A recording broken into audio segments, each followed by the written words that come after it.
सर्वविद्यस्वरूपं तं शरदं प्रणम्यामः। नमः श्रीयतिराजाय विवेकानन्दसूरये सच्चित्सुखस्वरूपाय स्वामिने तापहारिणे। ॐ सर्वमङ्गलमाङ्गल्ये शिवे सर्वार्थसाधिके शरण्ये त्र्यम्बके गौरी नारायणी नमस्तुते। ॐ जयन्ति मङ्गलाकाली भद्रकाली कपालिनी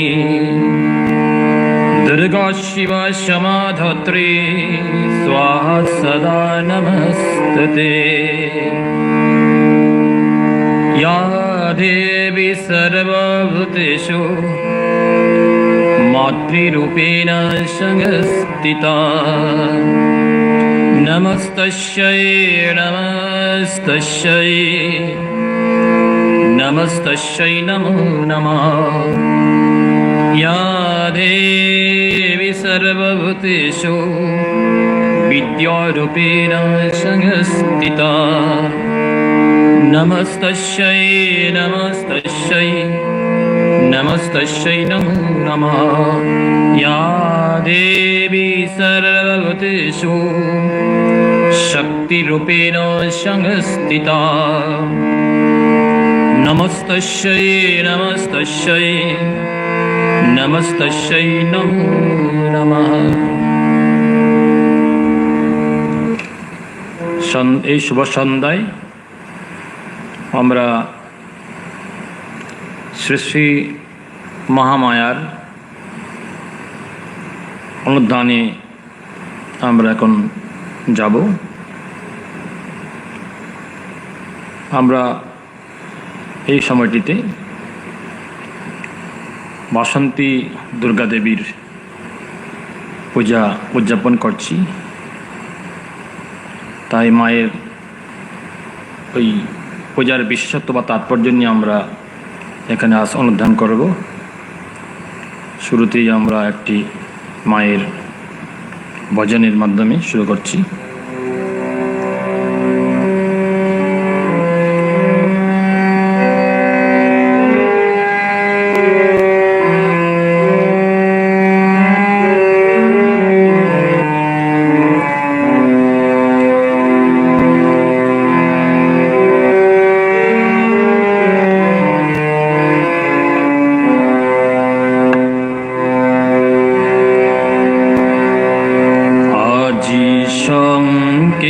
শঙ্কে মঙ্গল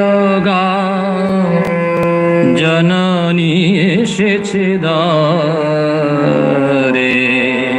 আজি শঙ্কে শঙ্কে মঙ্গল জননী এসেছে দ্বারে। জননী এসেছে দ্বারে। সপ্ত সিন্ধু কল্লোল সপ্ত সিন্ধু কল্লোল বেজেছে সপ্ত তারে। জননী এসেছে দ্বারে। জননী এসেছে দ্বারে।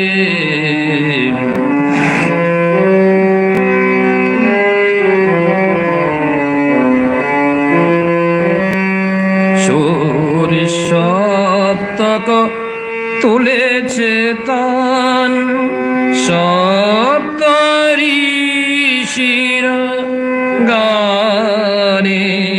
সুর সপ্তক তুলেছে তান সপ্ত ঋষির গানে।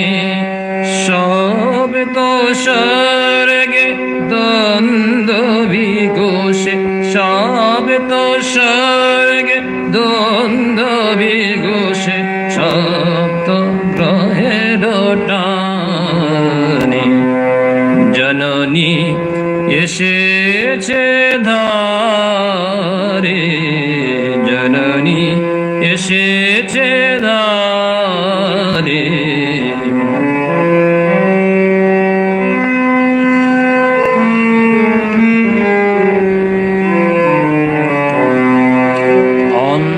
অন্তরে আজ সপ্ত সুরে নব জাগরণ সরে, অন্তরে আজ সপ্ত সুরে নব জাগরণ সরে, জননী এসেছে দ্বারে, জননী এসেছে দ্বারে।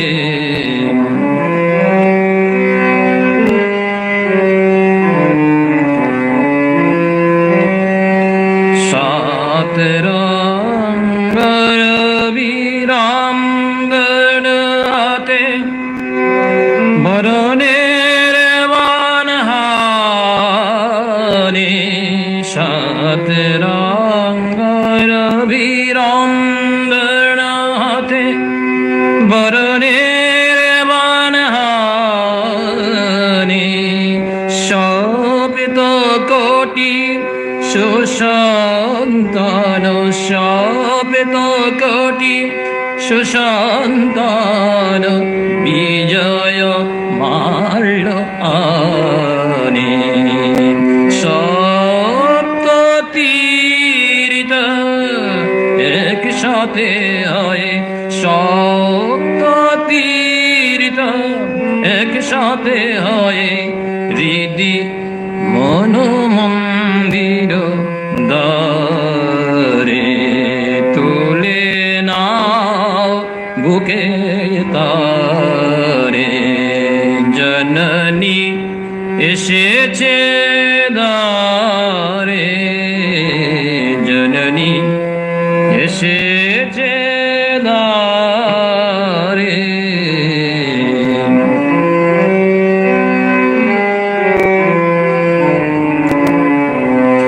আজি শঙ্কে শঙ্কে মঙ্গল গাও, জননী এসেছে দ্বারে, আজি শঙ্কে শঙ্কে মঙ্গল গাও, জননী এসেছে দ্বারে, জননী এসেছে দ্বারে।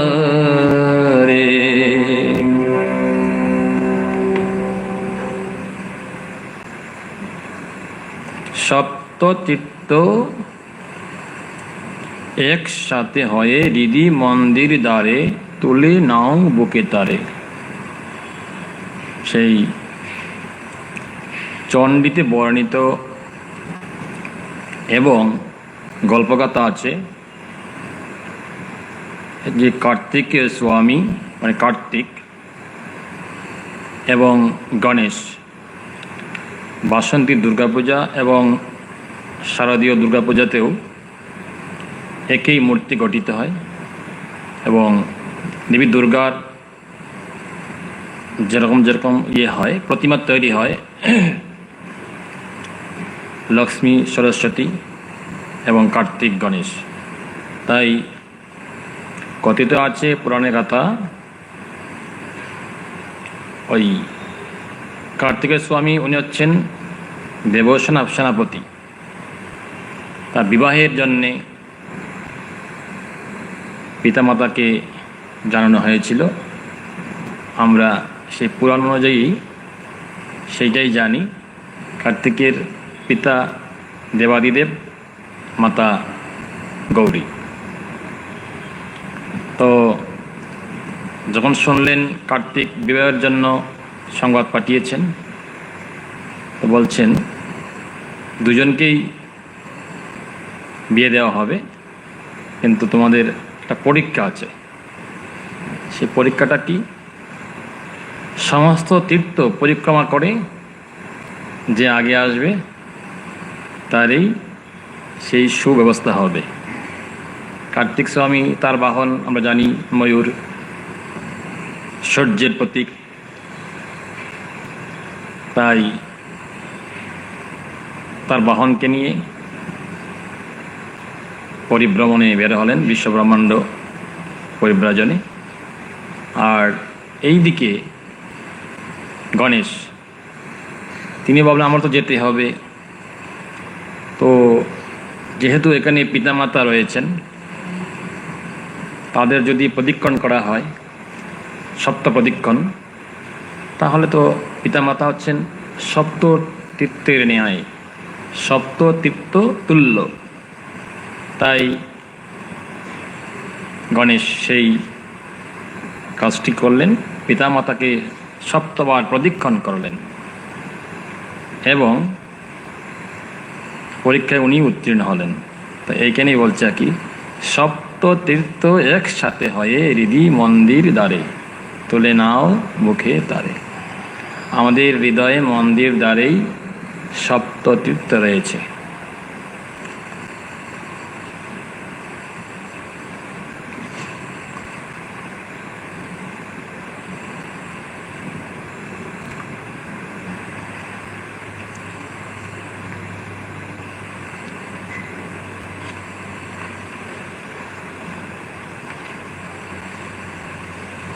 তাই দেবী যে দুর্গা বা বাসন্তী দুর্গা দেবীর যে এই বঙ্গদেশে বিশেষ করে তার পূজা অর্চনা হয়। দুর্গা প্রতিমা ও তার সঙ্গের দেবদেবীরা প্রতীকী উপস্থাপনা। প্রত্যেক ধর্মে প্রতীকের অত্যন্ত গুরুত্বপূর্ণ ভূমিকা আছে, কিন্তু হিন্দু ধর্মে প্রতীকের ব্যবহার এক বিশিষ্টতা লাভ করেছে। হিন্দুরা শব্দ, রেখাচিত্র, প্রতিমা ইত্যাদির মাধ্যমে ঈশ্বরের আরাধনা করেন। হিন্দু ধর্মে দুর্গা মাতৃকার সঙ্গে পূজিত অন্যান্য দেবদেবীর নানা প্রকার আধ্যাত্মিক, দার্শনিক ও অলৌকিক ব্যাখ্যা করা হয়েছে। এই ব্যাখ্যাতার বিচিত্রতা এই ধর্মে উচ্চ কল্পনা শক্তি ও চিন্তার গভীরতার নিদর্শক। উদাহরণস্বরূপ বলা যায়, দুর্গা যিনি পরম সত্য, তার উপলব্ধি অত্যন্ত দুরূহ ব্যাপার। তিনি কি পরম সত্য, কিন্তু তার উপলব্ধি অত্যন্ত দুরূহ বিষয়। তিনি সর্বদুর্গত নাশিনী, দুর্গত মানে দুর্গতি, তিনি দুর্গতি নাশ করেন। তাই আমরা এই ভেবেই মহামায়ার আরাধনা করি দুইটি ঋতুতে, এবং দুটি ঋতু বসন্ত এবং শরৎকাল। দেবী আমাদের রক্ষা করেন, দুর্গতি নাশ করেন বলে বসন্ত ঋতুতে আগেকার সময়ে মহামারী শুরু হতো, এমনকি শরৎকালেও ওইটি লক্ষণীয় মহামারীর প্রকোপ ছিল। আশ্বিন কার্তিক ডায়রিয়া, কলেরা এই সমস্ত হতো। বর্তমান যুগে আর এত মহামারী আকার রূপ নেয় না, যেহেতু আধুনিকায়ন চিকিৎসা বিজ্ঞান উন্নতি লাভ করেছে। এর জন্য মাতৃ আরাধনায় সনাতন হিন্দু ধর্মাবলম্বীরা তারা সর্বদাই নিরত সচেষ্ট থাকত মায়ের আরাধনায়, যেন তারা তাদের যে সমাজ, রাষ্ট্র যেন সুরক্ষিত থাকে, এর জন্য মায়ের আরাধনা।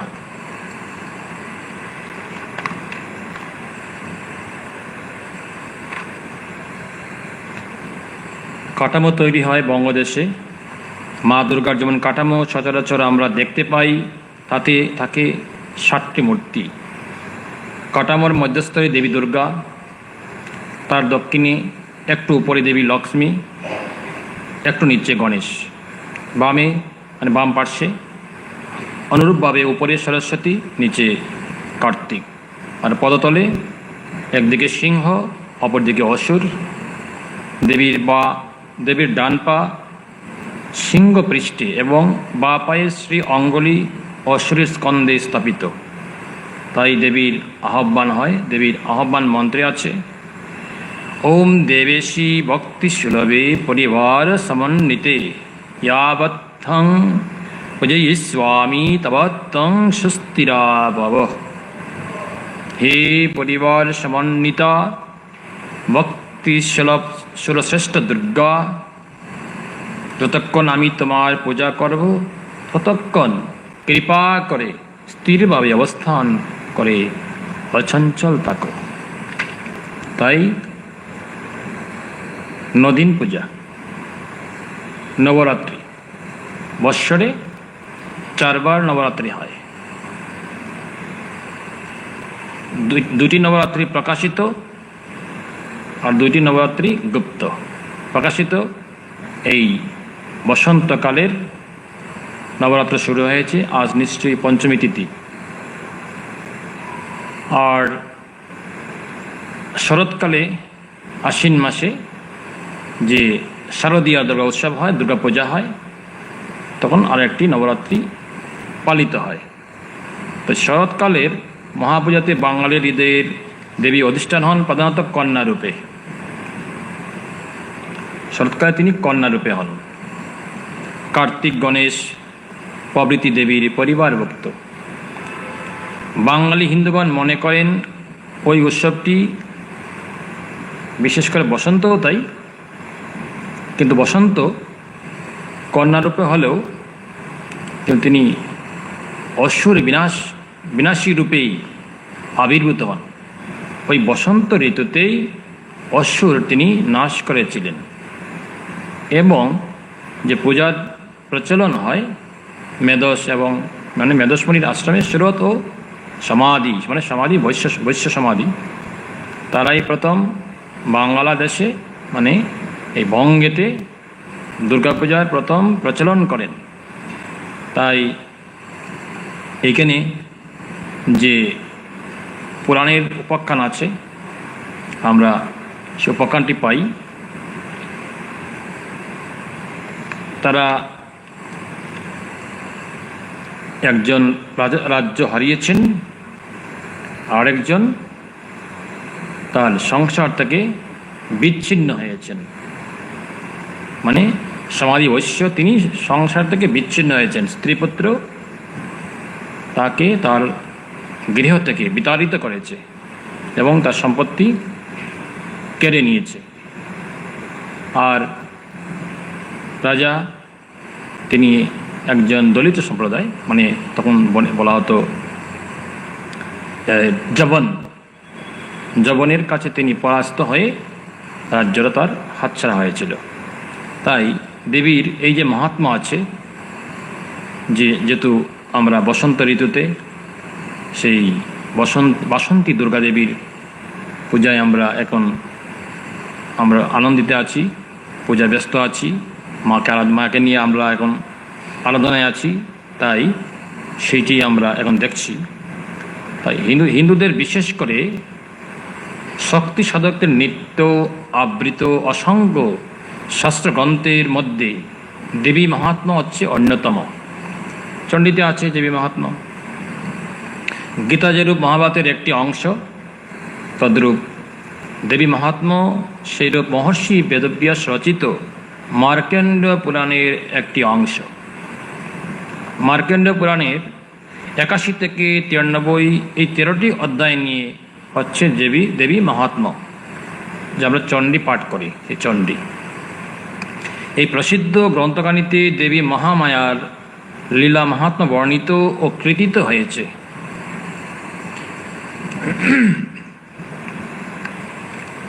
দেবী মাহাত্ম্য নামেই তার ইঙ্গিত রয়েছে।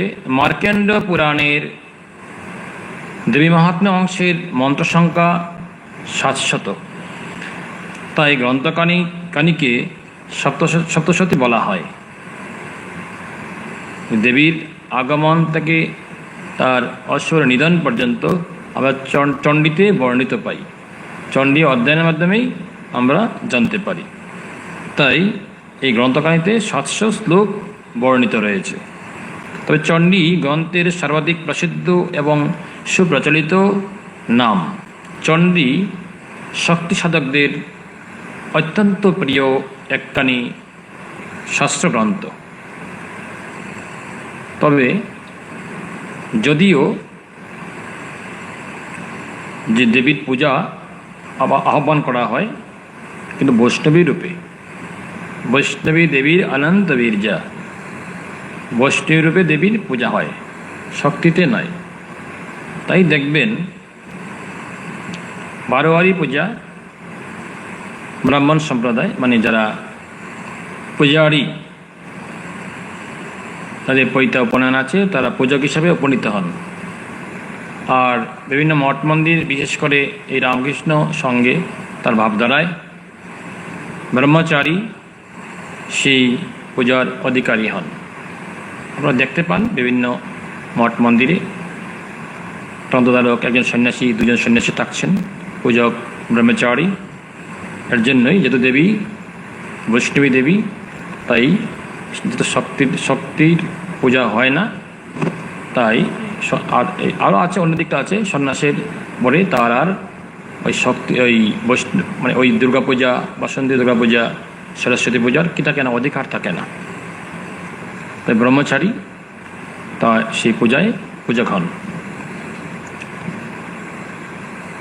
ভগবানকে মাতৃভাবে আরাধনা হিন্দু ধর্মের একটি নিজস্ব বৈশিষ্ট্য। এই আরাধনার বিরামহীন দ্বারা চলে আসছে বৈদিক যুগ থেকে। এখানে বলা আপ্রাসঙ্গিক হবে না যে বেদ এবং তন্ত্র উভয়কে নিয়ে ভারতীয় সংস্কৃতি, বেদ এবং তন্ত্র দুইটি কি আমাদের সনাতন হিন্দু ধর্মকে আঁকড়ে ধরেছে। একটা হচ্ছে বেদ, সে বেদ বেদান্তের যে মহিমা আমরা অনেক সময় এখানে আলোচনা করে থাকি। বেদ থেকেই আমাদের সমস্ত ধর্মের শাখা প্রশাখা, ধর্ম মানে আমাদের ধর্মগ্রন্থের শাখা প্রশাখা বিস্তীর্ণ হয়েছে। যেমন উপনিষদ, শঙ্কর ভাষ্য, ব্রহ্মসূত্র, মনুসংহিতা, পুরাণ ইত্যাদি। আর তন্ত্র যেটা তান্ত্রিক ভাবে, যেমন কালী পূজা, জগদ্ধাত্রী পূজা বা এই সমস্ত পূজা, দশমহাবিদ্যার পূজা তন্ত্রভাবে করা হয়। তাই তন্ত্রের মাধ্যমে এরা উপনীত হয়।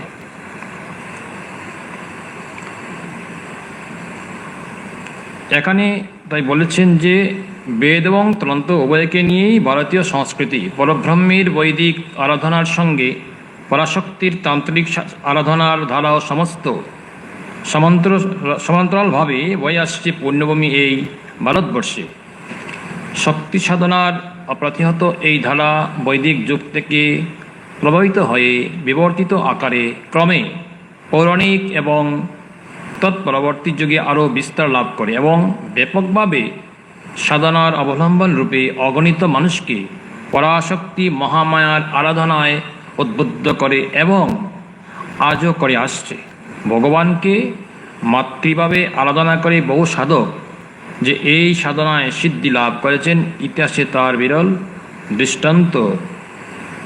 স্থান, কাল ও পাত্রভেদে সাধকদের সাধনার বৈচিত্র্যে মহাশক্তি প্রকটিত হয়েছেন ভিন্ন যুগে বিভিন্ন রূপে। বৈদিক যুগের ঋষিকন্যা ব্রহ্মবিদুষী বাক থেকে আরম্ভ করে পরবর্তী যুগ সময়ের বিভিন্ন সাধক শক্তিদের জীবন ইতিহাসেই এই ধারার বিরামহীনতা এবং গতিশীলতা প্রমাণ করে। সাধক রামপ্রসাদ, কমলাকান্ত, বামাকেপা, শ্রীরামকৃষ্ণ প্রমুখ। তাই আমরা এই বঙ্গে দেখতে পাই বামাকেপা, তিনি শক্তি সাধনায় আদ্যাশক্তি মহামায়াকে জাগ্রত করেছিলেন। তার নিদর্শন স্বরূপ তারাপীঠ। এবং কমলাকান্ত ও রামপ্রসাদ, যদিও আমরা স্পষ্ট তাদের রূপ পরিগ্রহ দেখতে পাই না, কিন্তু সাধনার মাধ্যমে, তার গানের মাধ্যমে সেই শক্তিকে তারা কী করেছিলেন, প্রকাশিত করেছিলেন। যা আমরা ভজন করছি, কালী কীর্তন, এই সমস্ত রামপ্রসাদী গান, তারা আদ্যশক্তিকে জাগ্রত করেছিলেন। আজকে তার আমরা সেই তাদের যে আধ্যাত্মিক চর্চা আমরা কি করছি, উপভোগ করছি। তারপরে আছেন শ্রীরামকৃষ্ণ, তাই মহাসাধক,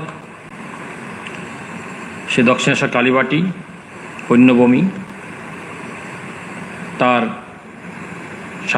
সাধনার জীবন যে 30 বৎসর তিনি সেখানে ভবতারিণী মহামায়াকে তিনি প্রকাশিত করেছিলেন। তাই আমরা এখানে দলে দলে লোক সেখানে যাই, মায়ের আরাধনা করব, মায়ের কাছে প্রার্থনা, মায়ের কাছে আমরা একটু আশীর্বাদ নিতে যাই।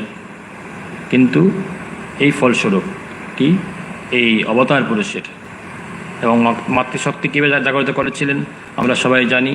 তার ইতিহাস আমরা অনেক জেনেছি, পড়েছি, এখনও শুনছি। তিনি তার সহধর্মিণী, যেমন ভবতারিণী যে রয়েছেন গর্ভগৃহে, তদ্রূপ নবহতে তার সহধর্মিণী থাকতেন, মানে আমাদের মা শ্রীমা সারদা দেবী। তাকেও তিনি কী করেছেন,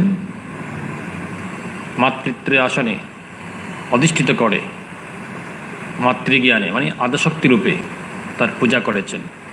তাই বলছেন যে ভগবানকে মাতৃরূপেও কি প্রকাশিত করেছেন এই সমস্ত সাধক এবং মহাপুরুষেরা এবং অবতার পুরুষেরা।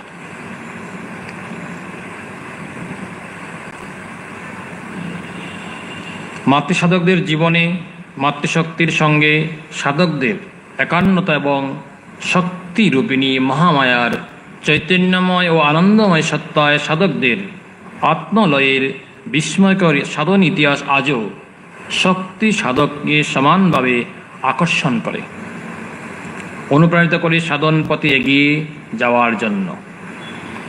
বেদ উপনিষদে বর্ণিত পরব্রহ্ম এবং তন্ত্রের পরাশক্তি স্বরূপত অভেদ, যেন একই টাকার এপিঠ অপিঠ। শ্রীরামকৃষ্ণের কথায় ব্রহ্ম ও শক্তি অভেদ, ব্রহ্ম আর শক্তি অভেদ। তাই সেই যে দেবীর পূজা হয়, ব্রহ্মভাব আবার ব্রহ্মণী ভাব, তার দুইয়ের মিলনস্থল। তাই তিনি বৈষ্ণবী দেবী। শ্রীরামকৃষ্ণের কথায় আমরা শুনলাম কি, ব্রহ্ম ও শক্তি অভেদ, অগ্নি আর তার দায়িকা শক্তি যেমন পৃথক নয় তেমনি। শ্রীরামকৃষ্ণের সন্ন্যাস গুরু শ্রীমৎ তুতাপুরীর নিকট পরাশক্তির জগৎমাতার অস্তিত্ব ছিল অলীক, কিন্তু শ্রীরামকৃষ্ণের সহচর্যে শ্রীমৎ তুতা কালে বুঝতে পেরেছিলেন যে এভাবে একভাবে মহামায়া যিনি তুরিয়া নির্গুণা, অপরদিকে তিনি সাধকের প্রতি অনুগ্রহবশত নানা মূর্তিতে বিভাসিতা। তার যে সন্ন্যাসগুরু, প্রথম তিনি মাকে মানতেন না, যে মা যিনি আদ্যশক্তি মহামায়া তাকে মানতেন না, যেহেতু বেদে নেই। বেদে কি আছে? নিরাকার। বেদে নিরাকার ব্রহ্মের উপাসনার কথা আছে, কিন্তু মাতৃভাবের উপাসনার কথা নেই। তাই সেই আদ্যশক্তি মহামায়া তিনি জগৎকে ধারণ করে রয়েছেন। পরে তিনি কে? তুতাপুরীজি বুঝতে পেরেছিলেন, অনুভব করতে পেরেছিলেন। এতদিন যাকে ব্রহ্ম বলিয়া উপাসনা করিয়া তুতা প্রাণের ভক্তি ভালোবাসা দিয়া আসিয়াছিলেন, সেই মা শিব আর শক্তি একাধারে কি হর গৌরী মূর্তিতে অবস্থিত ব্রহ্ম ও ব্রহ্ম শক্তি অভেদ, মানে হর গৌরী রূপে তিনি বিরাজ করছেন। তাই তুতাপুরীজি বুঝতে পেরেছিলেন। তাই যে যে দুর্গাপূজার প্রচলন, আমরা যে বসন্তকালে যে পূজা করছি বসন্তী দুর্গাপূজা, আর শরৎকালে দুর্গাপূজা, ভগবান শ্রী রামচন্দ্র সেই পূজাটি করেছিলেন বলেই শরৎকালে শারদীয় দুর্গোৎসব হয়। কিন্তু রামায়ণে যে শ্রীরামচন্দ্র দুর্গাপূজা করেছিলেন তা কিন্তু বর্ণিত নেই। যেহেতু এই ঋতুরাজ বসন্তকালে সুরত রাজা এবং বৈশ্য প্রথম দুর্গাপূজার প্রচলন করেছিলেন, আগে বললাম। এটা হচ্ছে সে পূর্ববঙ্গের যে পাহাড়, করালডাঙ্গা পাহাড়, মেদোসমণির আশ্রম অবস্থিত, সেখানেই প্রথম পূজা হয় এবং সেখানে দেবীর বিগ্রহ রয়েছে অষ্টধাতু নির্মিত, সেই বহু যুগের সেই প্রতিমা। আমরা এইবার একটা উপাখ্যানের গল্পটা শুনি। রাজা সুরত এবং বৈশ্য সমাধির উপাখ্যান নিয়ে চণ্ডীর অবতারণা। রাজা সুরত রচিত সর্বগুণ সম্পন্ন আদর্শ নিরপতি, কিন্তু একদা প্রবল বহিঃশত্রু দ্বারা তার রাজ্য আক্রান্ত হলে দুর্ভাগ্যবশত যুদ্ধে তিনি পরাজিত হন। ফলে স্বাভাবিকভাবেই রাজা কিছুটা হীনবল হয়ে পড়লেন। তার এই হীনবলতার সুযোগ নিয়ে নিজ মন্ত্রী ও অমর্ত্যগণ তাকে প্রতারিত করে, বঞ্চিত করে রাজ্য সুখ থেকে। অতি আপনার জন বলে ভ্রান্ত ধারণার বশবর্তী হয়ে একদিন যাদের তিনি প্রতিপালন করে আসিয়াছিলেন তাদের নিকটেই তিনি প্রতারিত ও লাঞ্ছিত। সজ্জন কর্তৃক এভাবে লাঞ্ছিত এবং রাজসুখ থেকে বঞ্চিত রাজা একদিন মৃগাচলে রাজপ্রাসাদ ছেড়ে আশ্রয় নিলেন গভীর বনে, মেধঋষির আশ্রমে। সংসার কোলাহল থেকে দূরে নির্জন আশ্রমের শান্ত পরিবেশ রাজাকে মুগ্ধ করে। কিন্তু মুগ্ধ হলে কি হবে? আসক্তির বন্ধন, তাকে তিনি কিছুতেই মুক্ত করতে পারছেন না। রাজার যে আসক্তি, তার পূর্বের সে যে রাজ্য সুখ, তার রাজ্যের উপভোগ, সে এত সহজে কি বলতে পারছে না। আসলে তো বলা সম্ভব নয়। যদি তপস্যা না থাকে তাহলে কি করে হলো? তার পরবর্তীতে হঠাৎ সিদ্ধের মতো মহামায়া এলেন, তার কৃপা করলেন। আমরা একটু দেখছি। সজ্জন মোহ কেবলই তাকে পশ্চাতে টানছে, তাদের প্রতি তার বিনিদ্র উৎকণ্ঠার শেষ নাই। ঋতগৌরব ফেলে আসা পরিজন, ধনরত্ন ও রাজসুখ উপভোগের স্মৃতি তার মনকে অহরহ পীড়া দিচ্ছে। মনের এই অস্থিরতা নিয়ে যখন তিনি আশ্রমে স্তত ঘোরাঘুরি করছিলেন, তখন সাক্ষাৎ হলো স্ত্রী পুত্রাদি কর্তৃক ধন ঐশ্বর্যাদি থেকে বঞ্চিত ও পরিত্যক্ত বৈশ্য সমাধির সঙ্গে। অদৃষ্টির পরিহাস। যেসব মানুষ তাদের এই দুর্গতির মূলে তাদের এই মঙ্গল চিন্তায় রাজা ও বৈশ্য উভয়েই আজ শোকক্লিষ্ট। পরস্পর সম্ভাষণের পর অজ্ঞতার বলি রাজা এবং বৈশ্য উপস্থিত হলেন মেধসমণির সম্মুখে। জানতে চাইলেন তাদের এই দুর্দশার কারণ। রাজা বলেন, হে মুনিবর, আমার চিত্ত বশীভূত নয় বলে ঋতুরাজ্য দিতে আমার মমতা এখনো আছে। আর এই মমতায় যে দুঃখের কারণ তাও আমি জানি। তার যে মায়া মোহ রয়েছে রাজ্যের প্রতি, রাজ্যের প্রজাদের প্রতি, তার সন্তান সন্ততি, তার আমৃত্যগণ, মন্ত্রীগণ, কিন্তু এত দুঃখের কারণ সত্ত্বেও তার মোহ আর যায় না। তাই প্রশ্ন করছেন মুনিবরকে, মেধসমণিকে, বলছেন যে আমার যে চিত্ত বশীভূত নয় বলে ঋত্য রাজ্যদিতে আমার মমতা এখনো আছে, আর এই মমতাই যে দুঃখের কারণ তো আমি জানি। কিন্তু তা জানা সত্ত্বেও ঋত্য রাজ্যের প্রতি আমার যে এই মমতা রয়েছে তার কারণ কি? মুনিবরকে প্রশ্ন করছেন রাজা। দেখুন, আবার বলছেন, দেখুন এই বৈশ্য স্ত্রীপুত্রাদি কর্তৃক বঞ্চিত, আমৃত্যাদি কর্তৃক বর্জিত এবং আত্মীয় সকল কর্তৃক পরিত্যক্ত, তথাপি তাদের প্রতি তার আসক্তি শেষ নেই। তাড়িয়ে দিয়েছে, তারপরও কি তাদের প্রতি আসক্তি, মায়া। উত্তরে ঋষি বললেন, তুমি যথার্থই বলেছ। মানবগণ প্রত্যুপকারের লোভে পুত্র আদির প্রতি অনুরক্ত, সংসারের স্মৃতিকারিণী মহামায়ার প্রভাবে জীবগণ মোহগর্তে এবং মমতারূপে আবর্তে নিক্ষিপ্ত, এটি সর্বত্রই দৃষ্ট হয়। সর্বত্রই কি? সর্বত্রই ব্যপ্ত হয়ে রয়েছে। আর এই মায়াই কি সমস্তের দুঃখের কারণ। তাই বলছেন, হে জীব, সব ত্যাগ করে তার শরণাগত হও। কার শরণাগত? ঈশ্বরের বা আদশক্তি মহামায়ার। মহামায়াই কি আমাদের মুক্তি দেবেন। তা বলে অল্প একটু আমরা দুর্গা পূজা করি, মুক্তি হয়ে যাবে। হ্যাঁ, পূজা করতে হবে।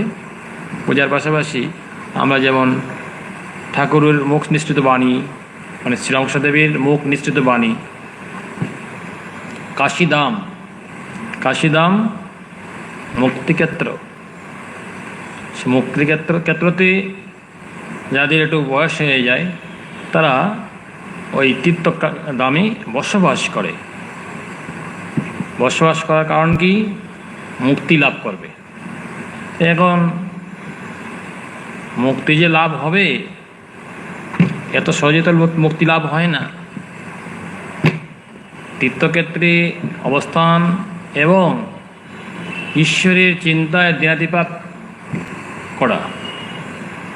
এখন যদি আপনি ভাবলেন, না আমার তো বয়স হয়েছে, আমার এখন 84 এজ, তা আমি কাশী থেকে বসবাস করব, থাকলেন, কেনেন, দিব্য ঘুরে বেড়ালেন, কিন্তু তাতে কি মুক্তি লাভ হয়ে যায়?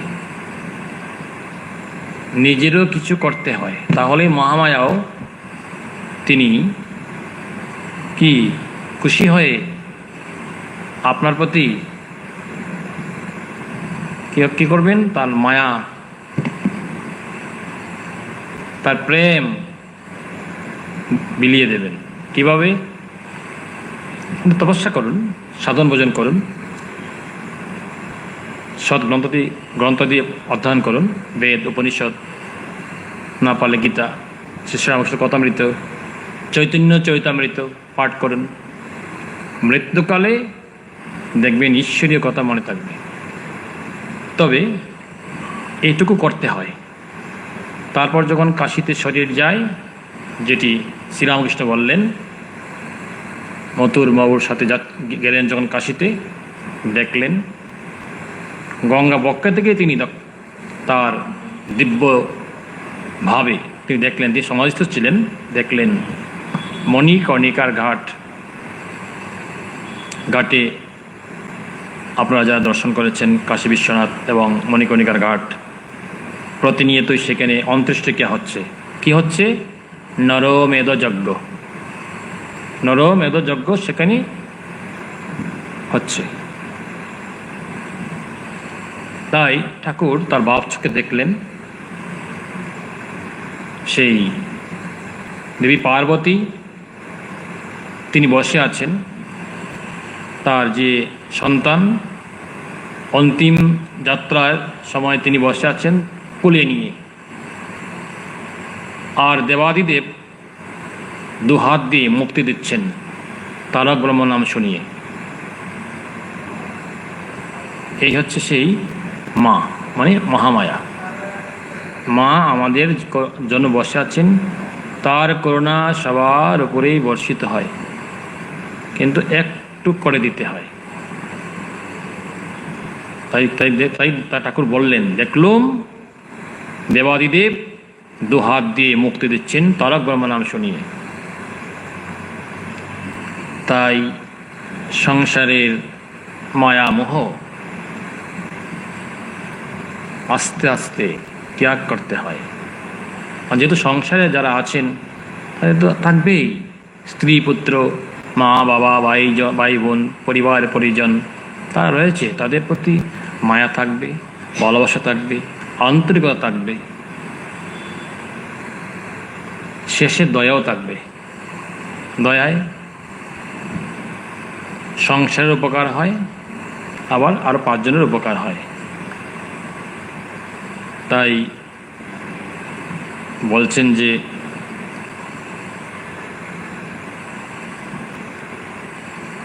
যারা আত্মীয় সকল কর্তৃক পরিত্যক্ত, মানে বৈশ্য সমাধি, তথাপি তাদের প্রতি তার আসক্তির শেষ নেই। উত্তরে ঋষি বলেন, তুমি যথার্থই বলেছ, মানবগণ প্রত্যুপকারের লোভে পুত্রাদির প্রতি অনুরক্ত, সংসারের স্মৃতিকারিণী মহামায়ার প্রভাবে জীবগণ মোহগর্তে এবং মমতারূপে আবর্তে নিক্ষিপ্ত, এটি সর্বত্রই দৃষ্ট হয়। এই মহামায়াই জগৎপতি বিষ্ণুর যোগনিদ্রা। মহামায়া কি? বিষ্ণুর যোগনিদ্রা। এই শক্তি জগতের সকল জীবকে মোহাচ্ছন্ন করে রেখেছে, কাজেই এই বিষয়ে বিস্মিত হওয়ার কোনো কারণ নেই। অবিবেকীদের কি কথা? দেবী ভগবতী মহামায়া বিবেকীগণেরও চিত্তসমূহ বলপূর্বক আকর্ষণ করে মহাবৃত করেন। সেই মহামায়া এই সমগ্র চরাচর জগৎ সৃষ্টি করেন। আবার প্রসন্ন হলে তিনি মানুষকে মুক্তি লাভের জন্য অভীষ্ট বর প্রদান করেন। মানুষকে মুক্তি লাভের জন্য তিনি কি অভীষ্ট বর প্রদান করেন। তাই কথায় আছে, রামচন্দ্র শ্রীরামচন্দ্র সীতা ও লক্ষ্মণ বনে যাচ্ছেন। বনের সরু পথ, একজনের বেশি যাওয়া যায় না, একজন করেই তো অতিক্রম করতে হয়। তো এইটাই বলছেন, একজনের বেশি মানে অতিক্রম করা যায় না। রাম ধনুক হাতে আগে আগে চলছেন, সীতা তার পিছু পিছু চলছেন, আর লক্ষ্মণ সীতার পিছু পিছু ধনুর্বাণ নিয়ে যাচ্ছেন। লক্ষ্মণের রামের উপর এমনি ভক্তি ভালোবাসা যে সর্বদা মনে ইচ্ছে নভ ঘনশ্যাম। রামরূপ দেখেন, কিন্তু সীতা মাঝখানে রয়েছেন, কাজেই চলতে চলতে রামচন্দ্রকে দেখতে না পেয়ে ব্যাকুল হয়ে উঠলেন। বুদ্ধিমতী সীতা তা বুঝতে পেরে তার দুঃখে কাতর হয়ে চলতে চলতে একবার পাশ কাটিয়ে দাঁড়িয়ে বললেন, এই দেখো। তবে লক্ষ্মণ প্রাণ ভরে একবার তার নিজ ইষ্টমূর্তি রামরূপ দেখতে পেলেন। ওই যে মহামায়া দ্বার না খুলে দিলে কি তার দর্শন হয় না। তাই সীতাদেবী একটু সরে দাঁড়ালেন, পাশটা কেটে দাঁড়ালেন। তাই তিনি নব ঘনশ্যাম শ্রীরামচন্দ্রকে, পূর্ণব্রহ্ম নারায়ণ, যিনি আমাদের জ্যেষ্ঠ অবতার, তার কথাই বলা হয়েছে, তারই সেই অনুজ লক্ষ্মণ দর্শন করছেন। কারণ তার এত বিরহ, তিনি তাকে সাথে রয়েছেন, 2.5 হাত ব্যবধান, কিন্তু শ্রীরামচন্দ্রকে তিনি দর্শন করতে পারছেন না, তার প্রাণের দেবতা। আমরা একটু সঙ্গীত করি, বাকি একটু পরে অধ্যয়ন করব।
জাগিছ গো মা অন্তর জামিনী অন্তরে জাগিছ গো মা অন্তর জামিনী অন্তর জামিনী কোলে করে আছো মোরে দিবস রজনী কোলে করে আছো মোরে দিবস রজনী অন্তর জামিনী অন্তরে জাগিছ গো মা অন্তর জামিনী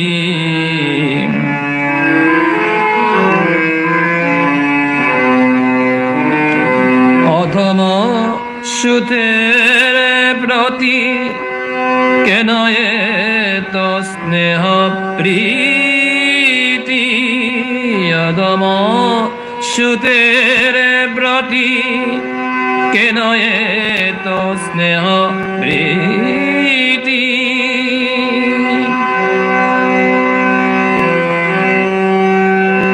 প্রেমে একেবারে যেন পাগলিনী অন্তর জামিনী অন্তরে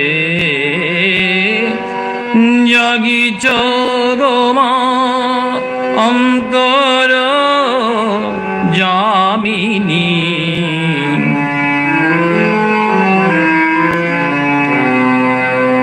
কখনো আদর করি কখনো সবল ধরি প্রিয়া অমৃত সুধা সুমধুর কাহিনী কখনো আদর করি কখনো সবল ধরি প্রিয়া অমৃত সুধা সুমধুর কাহিনী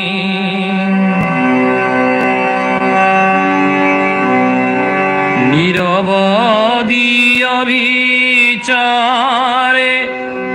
কত ভালোবাসো মোরে নিরবধি অবিচারে কত ভালোবাসো মোরে উদ্ধারে বারে বারে যেন পতিত উদ্ধারিণী অন্তর জামিনী অন্তরে জাগিছ গো মা অন্তর জামিনী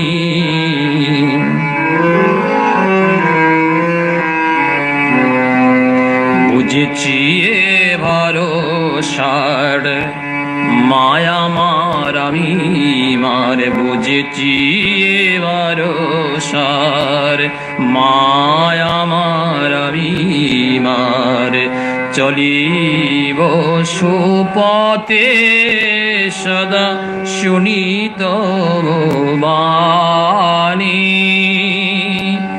করি মাত্রে স্তন্যপান হব বীর বলবান করি মাত্রে স্তন্যপান হব বীর বলবান আনন্দে গাহিব জয় ব্রহ্ম সনাতনী অন্তর জামিনী অন্তরে জাগিছ গো মায়ন্তর জামিনী অন্তরে জাগিছ গোমা অন্তর জামিনী অন্তর জামিনী অন্তরে জাগিছ গোমায় অন্তর জামিনী অন্তর জামিনী।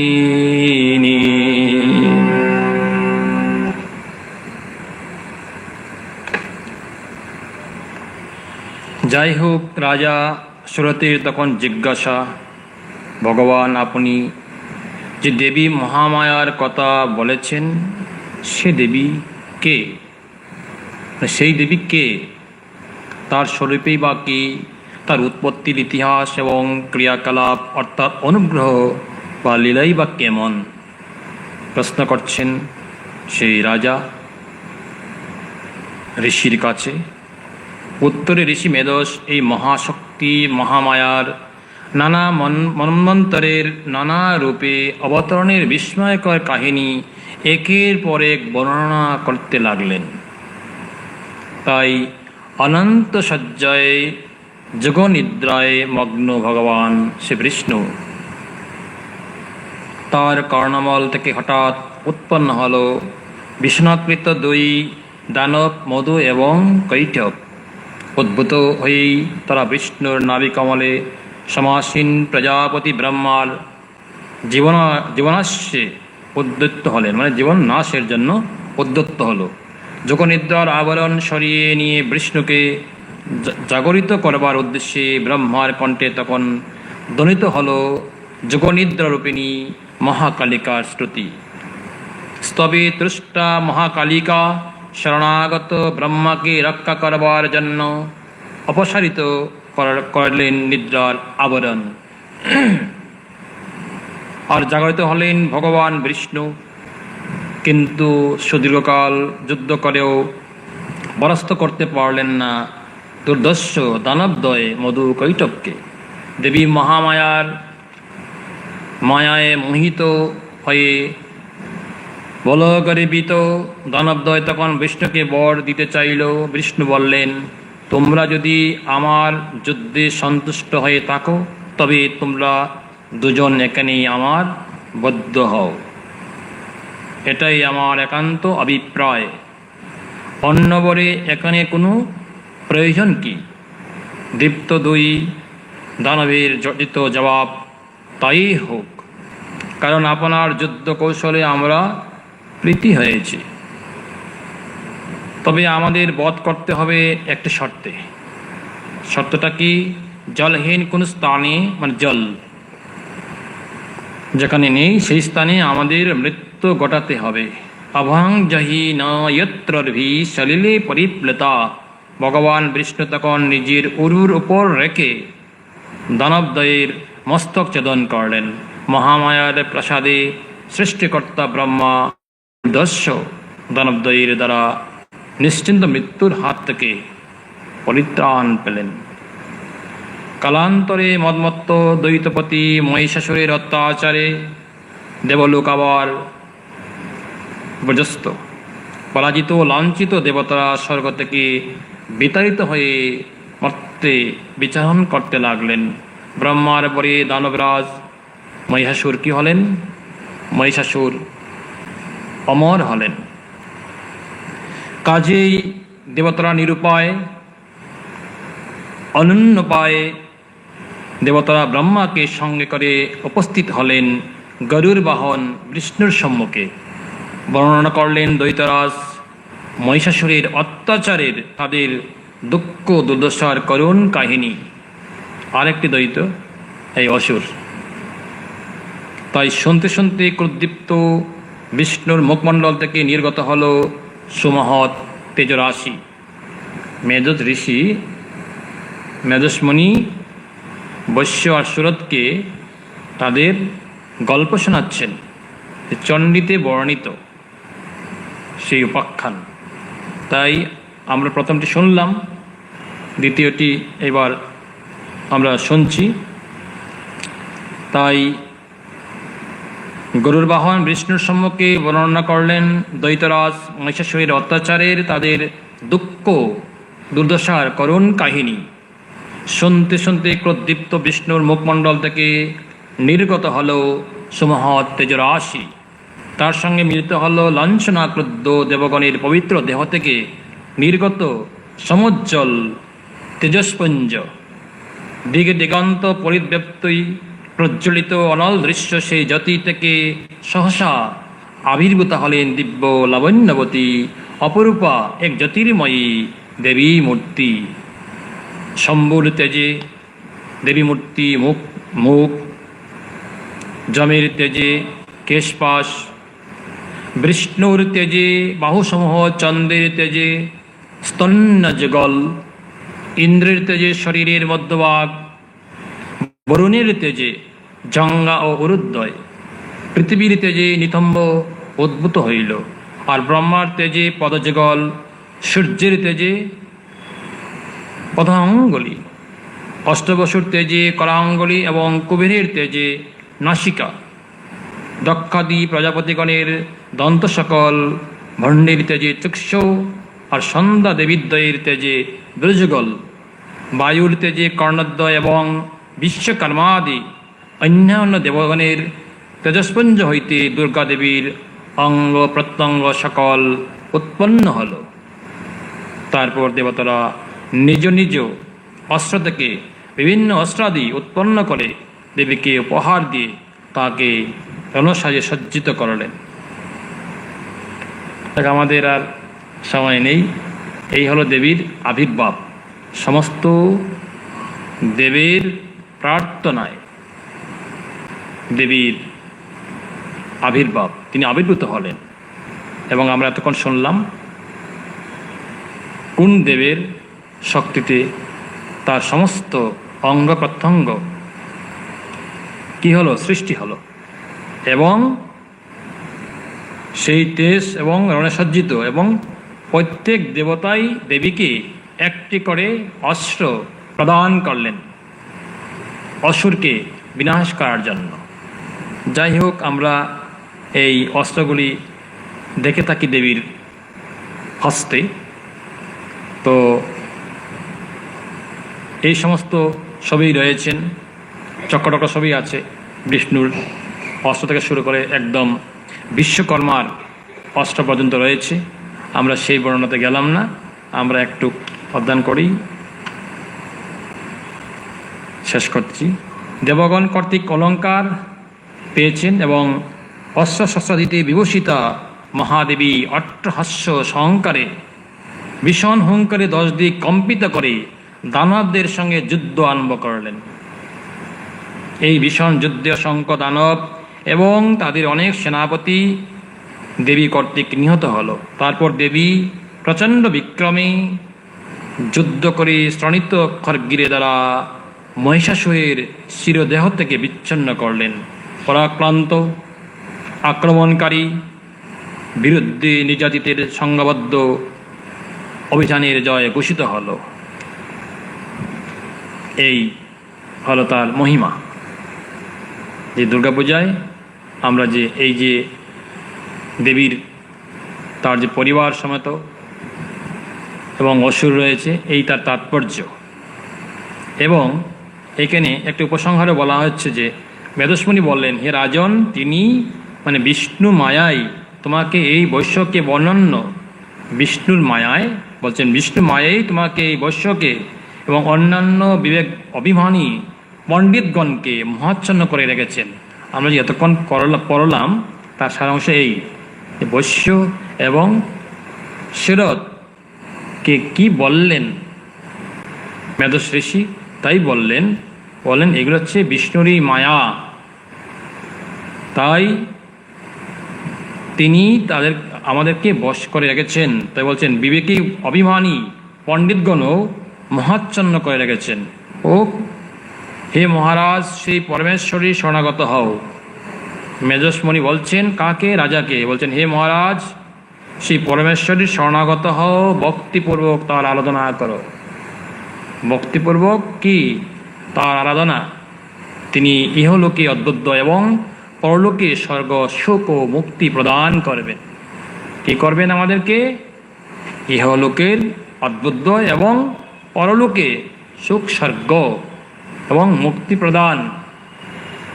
সুখ স্বর্গ মানে অন্যান্য ধর্মাবলম্বীদের মতো স্বর্গে গিয়ে বাগান বাগিচা সুন্দর সরোবর এই সমস্ত নয়। স্বর্গসুখ মানে অমৃত লাভ, ঈশ্বরের যে তার অমৃত বাণী আমরা যদি আত্মস্থ করি, মৃত্যুকালে আমরা যখন আমাদের শরীর চলে যাবে তখনই সেটি আমরা উপভোগ করতে পারবো। সেটা কি? উপলব্ধি।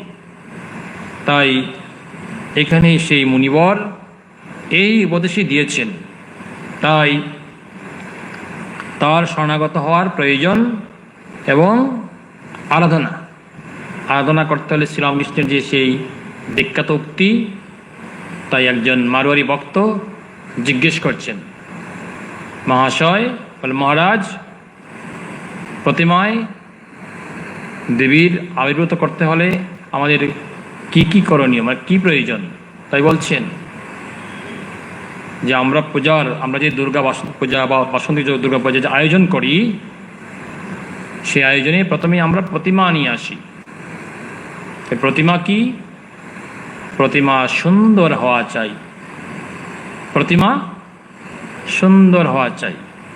ওই বড় বড় স্তূপাকারে মূর্তি, এতে দেবীর কি ঘটে না? আবির্ভাব ঘটে না। কি করে জানলাম আমরা ঘটে না? আপনি যখন এই দেবীর সামনে যাবেন, আপনি উপলব্ধি করতে পারবেন যে আপনি তন্ময় ভাব বা শ্রদ্ধাভক্তি এসেছে কি না আসেনি। আমরা দেখি আমাদের এখানে দুর্গাপূজা হয়, বেলুর মঠে হয়, আমাদের বিভিন্ন শাখা কেন্দ্রে হয়, কুমারী পূজা সহ দেবীর আরাধনা। প্রথম আমরা গিয়ে দেখি, লক্ষ্য করি কি সুন্দর প্রতিমা, মার মুখ যেন উজ্জ্বল আভায় উদ্ভাসিত। তাই প্রথমেই প্রতিমা সুন্দর হওয়া চাই। আর পূজারীর ভক্তি,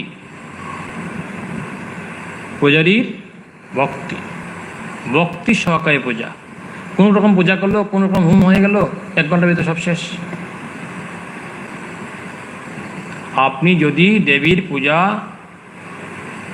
রচনা করেই থাকেন, শ্রদ্ধা ভক্তি সহকারে এবং শাস্ত্রীয় অনুযায়ী মায়ের আরাধনায় কি রত হতে হবে।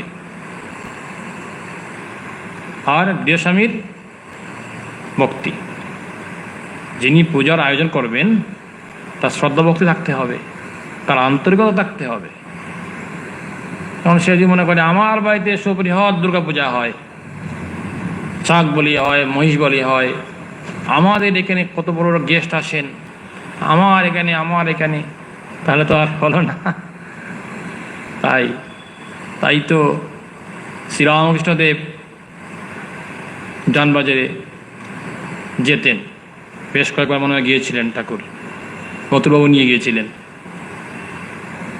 মাকে দেখে তিনি, ঠাকুরদান দেখে তিনি খুব আনন্দিত, পুলকিত। আবার মাকে বেজন করছেন, জ্যান্ত প্রতিমায় কি চামর বেজন করছেন, এই রকম উপলব্ধি। এখন একজন পূজা করছে, তার বাড়িতে দুর্গা পূজা হচ্ছে, গৃহস্বামী সে আরতি করছে, লাফালাফি করছে, নাচতে আছে আর কান্না করছে, লাফাচ্ছে আর কান্না করছে। ভাবতে হবে তাহলে, আহা, মা তাহলে মনে হয় ওনার উপরে খুব কৃপা করেছেন। যদি সত্যি করে থাকেন তো মঙ্গল, আর লোক দেখানো হলে তো অসুবিধা। তো ওই যেটা এখানে বললেন ঋষিজি, যেটা বললেন সুরত এবং বৈশ্যকে, কি বললেন? পরমেশ্বরীর শরণাগত হও, ভক্তিপূর্বক তার আরাধনা করো। তিনি ইহলোকে অদ্বৈত এবং পরলোকে সুখ স্বর্গ মুক্তি প্রদান করবেন। মুক্তি প্রদানের জন্যই আমাদের আরাধনা, আমাদের পূজা অর্চনা ইত্যাদি।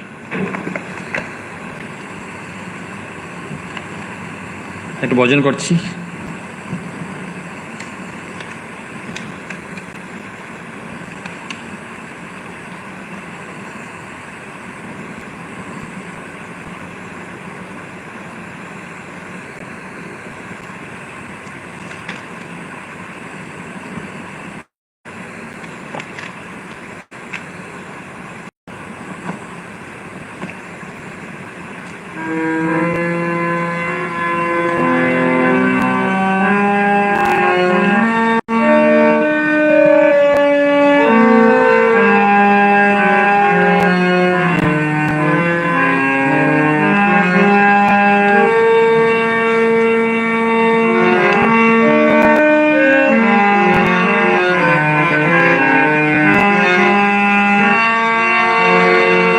মাকে দেখব বলে ভাবনা কেউ করুণায়ারে,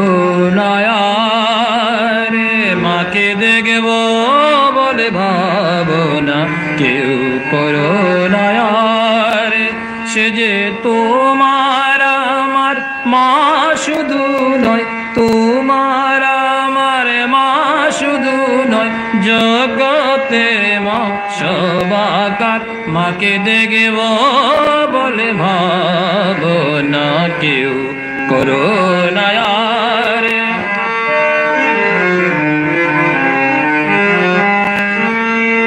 মা যদি দয়া হতো তবে কি আর প্রসরিত, মা যদি দয়া হতো তবে কি আর প্রসরিত, পৃথিবী কাহায়ে যেত, পৃথিবী কাহায়ে যেত, অন্ন বিনা আহাকার। মাকে দেখব বলে ভাবনা কেউ করুণায়ারে।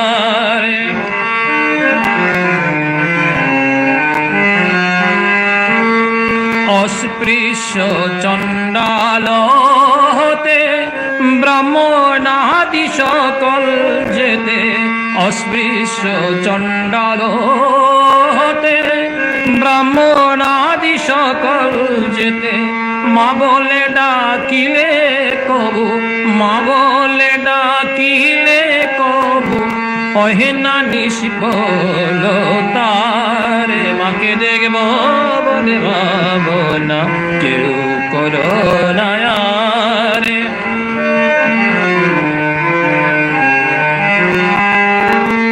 অঙ্গে দর দর দারে যাবে সে বিন্দু জরে, অঙ্গে দর দর দারে যাবে সে বিন্দু জরে, বায়ুরূপে কে তুমারে, বায়ুরূপে কে তুমারে, বাতাস করে অনির্বারে। মাকে দেখব বলে ভাবনা কেউ করুণায়ারে।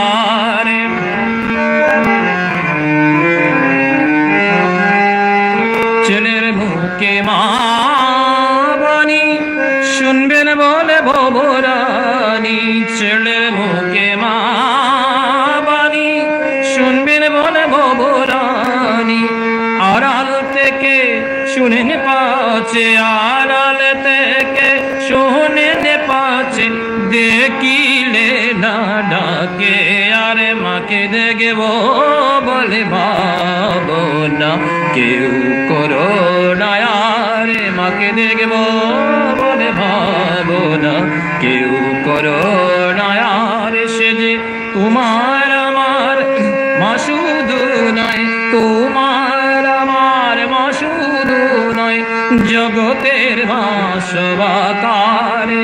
মাকে দেখব বলে ভাবনা কেউ করুণায়ারে।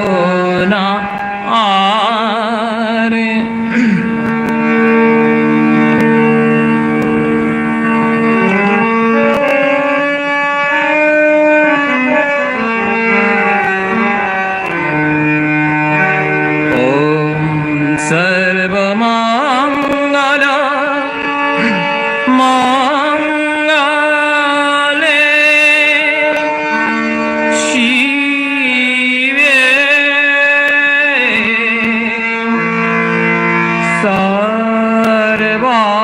সর্বার্থ সাধিকে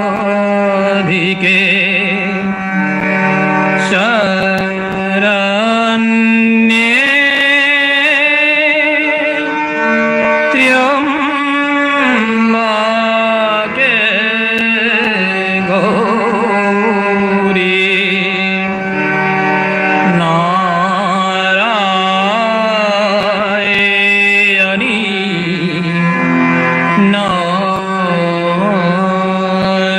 नमस्ते सृष्टि स्मृति विनाशाना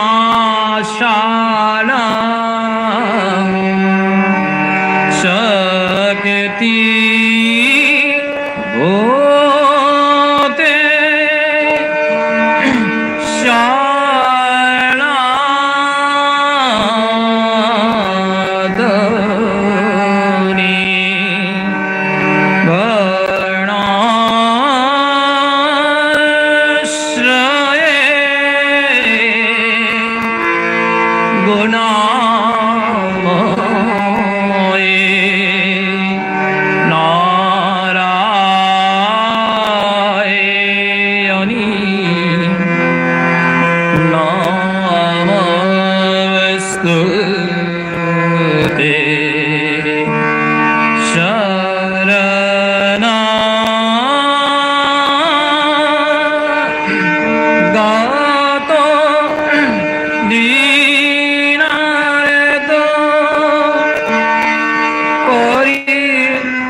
जय नारायणी नमस्तुते जय नारायणी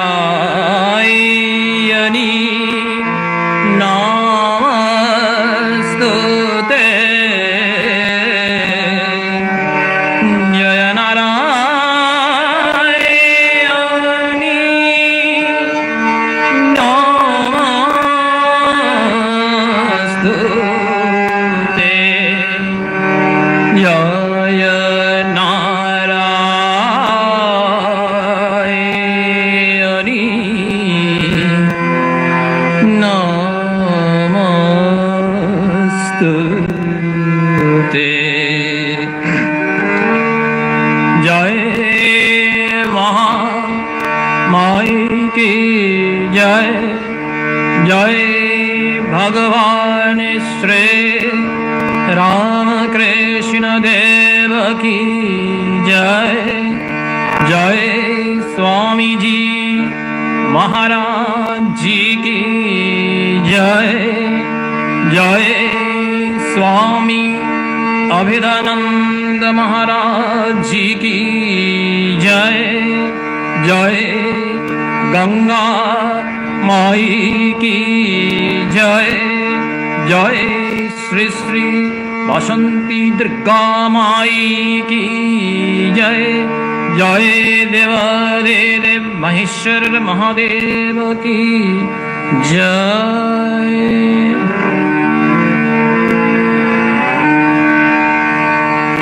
ओम शांति।